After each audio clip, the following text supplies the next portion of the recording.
If you lost $10,000 tomorrow, what would you do in the first hour? Sit with that for a second. Would you panic? Freeze?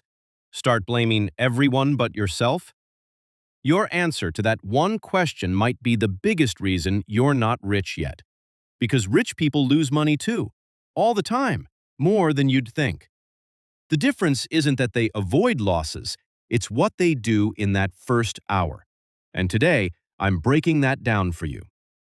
Here's something most people don't want to admit. Everyone loses money. Rich people lose money. Poor people lose money. The stock market doesn't check your bank balance before it drops. The difference isn't whether you lose, it's what you do the moment after. And once you see this pattern, you can't unsee it. It shows up in business, in relationships with money, even in how people talk about their losses at dinner parties. Let's get into it.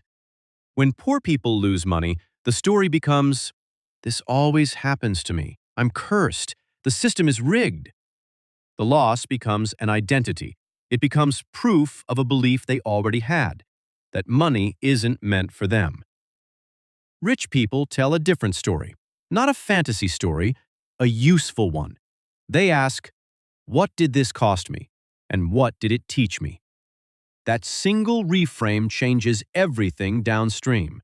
One version keeps you frozen, the other moves you forward. Quick pause.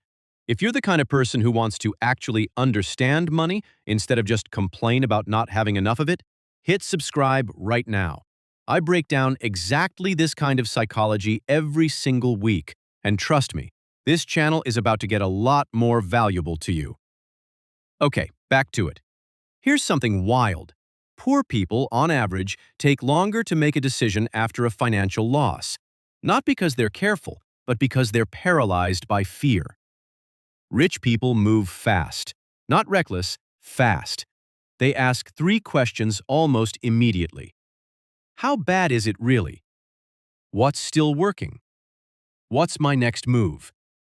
They don't sit in the loss for weeks. They sit in it for hours, sometimes minutes. Then they act. Because they understand something the average person doesn't. Time is the most expensive thing you can lose after money. Poor people, when they lose money, usually look outward. The market, the economy, a bad boss, a scammer. Sometimes those things really are to blame. But even when they are, dwelling there keeps you stuck. Rich people look inward first, not to shame themselves, but to find the one thing they can actually control. What decision led me here, and what would I do differently? That's not privilege, that's a habit, and habits can be copied. This is the biggest one. After a financial hit, poor people often pull money out of investing, out of learning, out of risk, and put it toward comfort, a nicer meal, a distraction, something to numb the sting. Rich people do the opposite. They double down on education and reinvestment. They buy the book, they take the course, they put a smaller, smarter bet back on the table. It sounds backwards. Lose money, then risk more? But that's exactly how the gap keeps widening. One group treats loss as the end of the story. The other treats it as chapter 2. So let's bring it back to that question. What would you actually do in the first hour after losing $10,000? If your honest answer is panic, freeze, or blame, that's okay. That's just where you're starting from. The difference was never the money. It's the story, the speed, the ownership, and what happens next. None of that costs $1. It's completely free, and it's completely learnable starting today. If this hit home for you, drop a comment telling me which one of these 4 you struggle with most. I read every single one. And if you want more breakdowns like this, make sure you're subscribed, because next week I'm covering the one habit that separates people who build wealth from people who just chase it.